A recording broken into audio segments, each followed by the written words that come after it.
हारिबा परे इस्तफा देले पांड्या। नेता अंबानी को मागिले भूल। एबे पुणी कैप्टेन हेबे रोहित शर्मा। मुंबई इंडियंस बेला खराब चली। चलित आईपीएल ले सरी मुंबई अभियान। पॉइंट टेबुल ले 10 नंबर स्थान में रही विदा हुई टीम।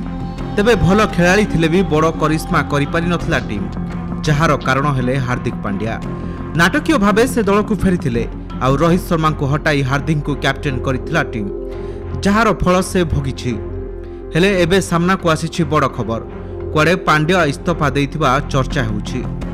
आपण जानिथिबे एबे चली आईपीएल 2024। ए आईपीएल अनेक कारणरू चर्चा रे रहिछि। तेबे सबुठु चर्चित दल हेला मुंबई इंडियंस। कारण टूर्नामेंट आगरू दल फैन को देइथिला बड़ झटका।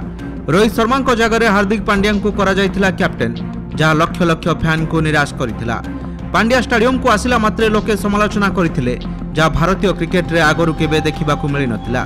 देखिबाकू गले पांड्या को कैरियर आरंभ मुंबई रु होइथिला। अनेक वर्ष खेलिबा परे से चली जाइथिले गुजरात टाइटन्स। तांको गुजरात कैप्टेन लोभ देखाइथिला। पांड्या मध्य लोभरे जाई कैप्टेन होइथिले। नुआ दल भाबे गुजरात को चैंपियन कराइथिले, जहां परे बढ़िथिला हार्दिक गर्व। निजर द्वितीय सीजन ने भी रनर्स अप होइथिला टाइटन्स। अनेक कहउथिले जे पांड्या जणे सफल अधिनायक, तांको पई गुजरात एते बाट को जाई परिला।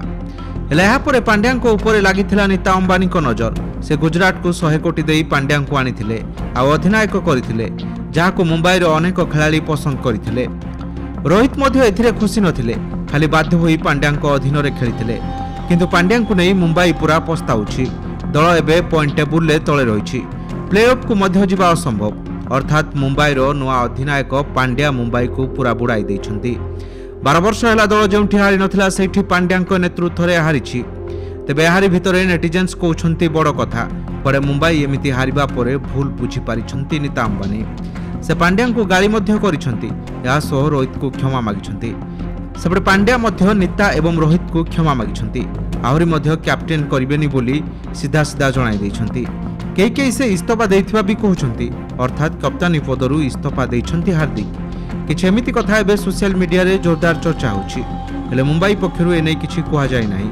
जदि खबर सत होइथाय ताले पुणी थरे अधिनायक हेबे Rohit. Bureau report, Kalinga today live.